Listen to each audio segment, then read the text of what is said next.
Alamin nga natin tong survey na to. Si Director Lolito Takardon po, Deputy Executive Director ng Commission on Population and Development ang nasa linya natin ngayong umagang ito. Director, magandang umaga po. Magandang umaga po sa inyo, Ma'am Lala, at sa inyong mga tagapakinig at taga-subaybay. Director, ito pre-pandemic pa pala, nakita nyo na sa inyong survey na bumababa na yung mga bilang ng nanganganak, pinipiling mag-anak. Pero ano po bang edad? Meron po ba talagang a certain age yung survey na to?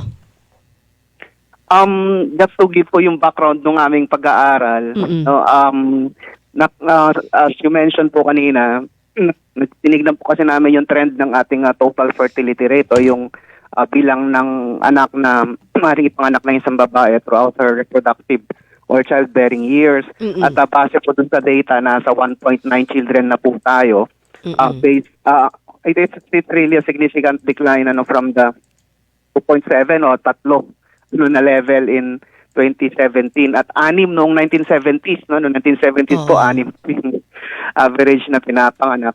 And so we conducted study because yung latest data ng 2022 National Demographic and Health Survey, sabi namin nasa context po siya ng pandemic So baka meron lang mga disruption lang sa fertility rate or mga factors na naka-influence sa kanilang decision. And indeed, nung aming pinag-aralan po, natanong namin mga kababayan at isa sa mga dahilan kung bakit sila nag-delay or nag-hope to have a lesser number of children during the pandemic, it's because naturally dun sa uncertainty at saka yung economic condition during the pandemic. Pero isinamantalan rin namin yung pag-aaral na tanungin yung kanilang mga preferences for fertility at nakikitaan po natin na talaga nagbabago na po yung preferences ng mga kababaihan ngayon at yung kanilang actually yung desired fertility level nila o yung kung ilan yung gusto nila maging anak ay nasa around 2 children na lamang po Ilan po? Mga dati 2 children na lamang po dalawa. yung in general. At dati actually po yan mga nasa 3, 4 yan. So ay, panahon nga ng magulang natin, talaga. 6, normal lang yun. Ilan kayo kapatid? 6. Okay. Ngayon kapag 6, 6 ang anak mo! Talagang, grabe, di ba? Magugulat sila. Hindi ho ba? Pero napansin ko nga dito, talaga malaki ang ibinaba nung COVID. Given naman yun. Pero parang nagkakaroon ka ng trend, 2017 pa lang, pababa na ng pababa. So parang yung mga tao, lalo ng mga kababaihan, parang mas nag-iisip na, ganun ba yung nangyayari? Parang pinapalabas nitong survey na to, Director? Ganyan din po yung aming interpretasyon po dyan, ma'am. Kasi titignan din namin that during the pandemic actually po, to our surprise din, mas dumamit po yung acceptors ng family planning. So ibig sabihin talagang naging mas responsable na sila. Pero para lang matanggal po yung intervening variable na yon, tinignan namin na talagang in general talagang declining. Medyo napabilis lang during the pandemic. Tinignan din namin po actually sa mga factor din yan is yung delayed in marriage, so parang lumalabas po kasi nasa latest CRVS data, 28 years old sa mga kababaihan, among the registered births, yung median age of marriage. Sa mga kalalakihan, nasa 30 years old. So mukhang late na. Nagde-delay talaga. Nagde-delay. So tama, ito din sa survey na to, nasa mga ganong edad, nasa mid to late 20s yung mga sumagot. Hindi po, ma'am. Halo-halo. Inano po natin, halo-halo po sila. Mga karamihan po ay nasa women of reproductive age. Yung sa ating definition po of women of reproductive age ay yung 15 to 15. 49. So maaaring kahit 15 years old pa lang siya, iniisip niya talaga, hindi yung manganak agad. Kasi dito, 25 years old, karaniwan mag-anak na daw. Kasi daw, kapag 40 ka na daw nanganak, parang lolo't lola ka na, nagpapaaral ka pa. Yun yung kinocompute nila, di ba? Meron nga dito, 19 years old daw, kasi adult na. Sobrang aga naman. Hindi pa tapos mag-aral. Kasi may mga, di ba, may body clock yung babae na tinatawag. Yun po yung panahon ko, yun ang mga sinasabi. Ngayon, parang hindi na to concern, Marami na kasing konsyensya para sinasabing, pwede naman ako magkaroon ng quality na anak. Marami namang mga, preserving your eggs, yung mga ganyan. So, hindi na nila to worry? Ganun ba yon? Umiinog na ang panahon, Direktor? Isa po sa mga significant factors din na nakita po namin is the improving socio-economic condition ng mga kababaihan, like improvement in the education, and saka increasing labor force participation ng mga kababaihan din, na sa tingin namin direct factors po siya doon sa nakakapekto sa fertility preference nila. So ibig sabihin kasi naturally po kasi throughout the years naman po and sa literature, kapag mas umaangat po yung economic status ng kababaihan, they prefer lesser number of children. Probably because of their economic activities at saka yung demand for children kasi medyo siyempre mas focus sila sa kanilang career, focus sa kanilang mga economic activities. So as they go doon sa higher economic status, medyo yung for children ay nagde-decline din. Kaya nga po yung isang problema po natin na actually sa pa rin po sa lowest economic quintile, yung number of children medyo more than 2 pa din. No? So ibig sabihin talagang merong correlation po yung economic condition at saka yung fertility preference. Oo. Pero bukod dun sa dun sa iniisip na kaya kong palakihin to, kailangan kong pag-aralin to. Pero ang dami ko na rin naririnig, gusto ko muna kasing mag-travel Yes, 'Di ba? Para naiiba rin ang priority nila, no?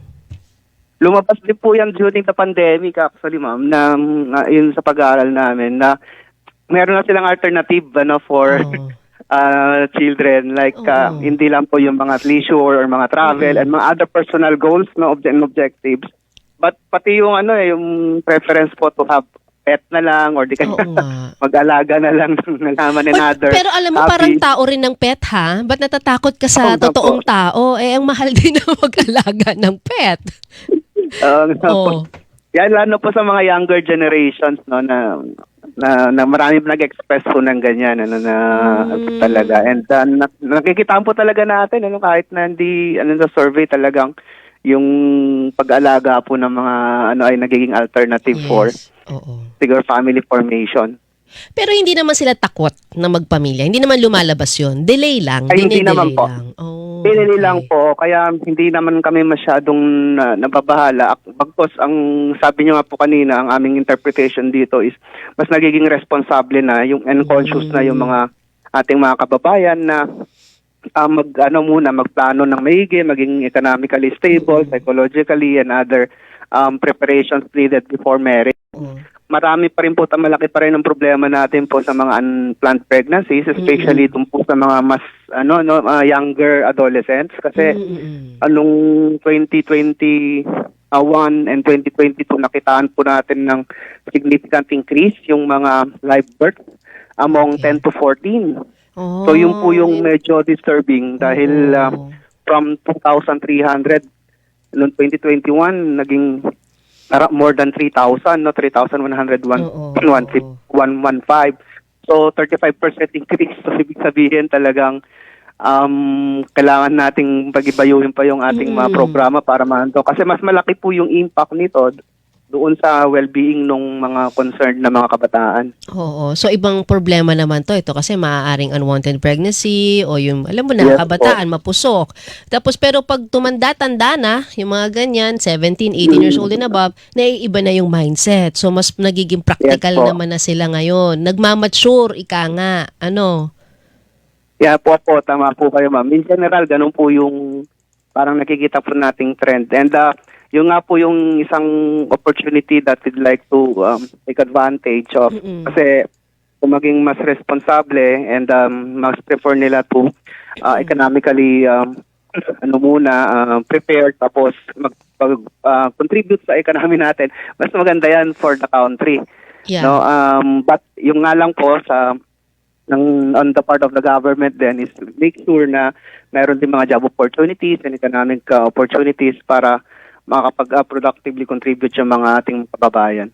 Ayun nga, yun yung sunod ko lang tanong, paano makaka-apekto to sa ekonomiya? Yung parang bumababa eh. So sa susunod ng mga henerasyon, parang mas kakaunti na yung ating population. Is this good or bad? Kasi alam ko sa Japan, di ba, ang dami mga tumatanda na, parang kaunti Opo. na lang yung sumusunod na henerasyon. Problema ngayon ng bansa nila yun. Ay sa China naman, di ba, sobra naman kinokontrol dahil sobra-sobra naman. Etong Opo. pangyayari sa atin, yung nangyayari sa ating trend, pangkalatan, macro level, ano ang maaaring bang may epekto to sa ating ekonomiya, sa susunod na henerasyon? Paano po? Opo, sa amin pong perspective po, itong nangyayari po ngayon is what we call demographic opportunity, where nakikitaan po natin na bumababa po yung bilang ng mga pinapanganak. Ang natural implication po nito is dumadami naman po yung working age population natin. Pero nakikitaan din natin ng steadily increasing proportion din ng mga older person, 65 and above. Pero mas nangingibabaw po yung, we have the highest proportion po ng working age population po ngayon at 64%. So kung we have that productive workforce, di mas malaki po sana ang contribution sa ekonomiya natin. So ang aming pong, kumbaga, policy na ina-adapt po ngayon is beyond human numbers. Hindi na natin tinitignan ngayon yung numero because apparently women are more now and families are now more responsible and more conscious in terms of the number of children that they can support at mabigyan ng magandang buhay. So ang focus dapat is investment in ensuring na magkaroon po tayo ng quality human resource. Ibig sabihin, sana mapag-aral ng maigi, maging malusog yung kanilang mga anak, and pag nangyyan po ang nangyari, talagang we have a very quality a high quality level ng mga ating human resource who can contribute productively sa ekonomiya. Pero kung mag-fail ang government to provide all those opportunities at talaki po ng bilang ng ating mga workforce, di syempre naturally po magiging dependent sila sa government. So the reverse will be will happen naman. So talagang challenge po for the government to optimize itong available na demographic situation po natin. Oo. Eto, tingnan mo. May nag-comment.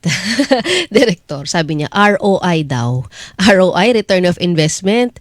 Para sa mga low-income family, ang maraming anak. Totoo ba yun? Parang yun nga eh. Akala ko, di ba, ang concern dito sa survey nyo, economic instability. So, concern siya. Naku, baka hindi ko mapaaral. Pero bakit nga sa mga, makikita mo, di ba, sa kalsada, yun ang kanilang playground, nagkalat ang mga anak, batang-bata pa yung anak, may sanggol pa, buntis na naman. Oo nga po. Actually, it's more of a function po yan sa mga kababaihan na, more of a function po ng lack of access to family planning services and other relevant information sa mga kababaihan sa lowest quintile or sa mga mahihirap po at mababa po ang pinag-aralan. Dahil nga po, as I mentioned po kanina, kung economically productive ka, marami kang concerns at mas accessible sa iyo yung mga pamamaraan ng pagplaplano ng pamilya. And in terms of the return of investment, actually po yung po namin is kabaliktaran ang nangyayari diyan dahil kung marami kang anak, hindi mo naman sila napag-aral, hindi naman sila malusog, hindi naman sila employable, di mas magiging problema.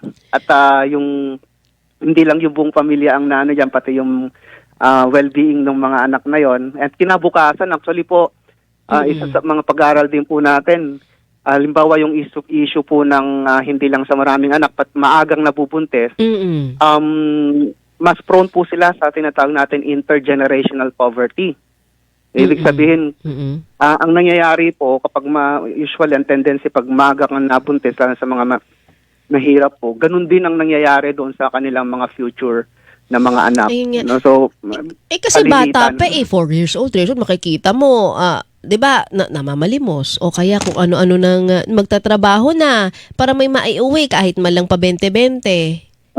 'Di ba? Yung so yun po, din yung nakakalungkot. Nangyayari, opo, survival lang po kasi yung concern nila. So understandable na talagang parang nakikita nila yung anak nila as workforce within the family. But yung return of investment na titawag, hindi nangyayari because basically talagang wala kang investment. Pag sinabi mo kasing return of investment, investment talaga. Eto, wala po kayong, walang nai-invest talaga sa education at sa health na masyado doon sa ganung klaseng sitwasyon sa Okay. pamilya po. So but generally, ayon sa inyong pag-aaral, medyo mas nagiging cautious, ano? Mas nag-iisip na ang henerasyon ngayon sa pagpapamilya. So ito ang panghuli ko. Ito po ba para sa inyo? Maganda po ba itong nagiging parang ano ba to trend o nagiging kaisipan ngayon ng ating henerasyon o hindi?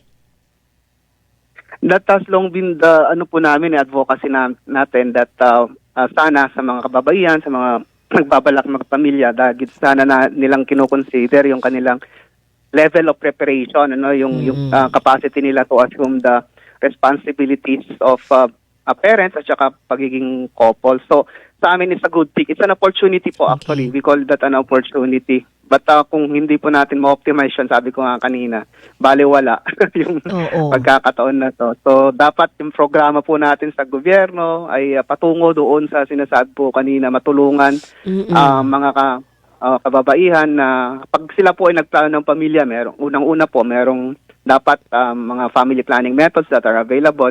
Secondly, matulungan sila sa kanilang economic condition para magkaroon ng mas maraming investment sa education, sa health, and other needs of their children. So, sana ganun yung maganda pong senaryo na nakikita po natin. Oo. Tsaka sa huli, tayo rin kasi mga magulang ang makaka-apekto talaga sa buhay ng bata. Hindi ho ang gobyerno ang mag-aalaga sa anak eh. Di ba? Pamilya talagang unang may responsibilidad dyan. So kung handa ka, edi mas malaki ang posibilidad na mas maganda po ang mga mapoproduce nating susunod na henerasyon. Hindi ba? Direktor? Tama po kayo, Ma'am Lala. Oo. So, simulan natin yan. So, ayan. Maganda naman din yung reason kung ba't sila nagde-delay. Hindi naman para kung ano-ano lang. Direktor, maraming salamat sa uulitin po ha. Ingat po kayo. Maraming salamat din po sa pagkakataon. Director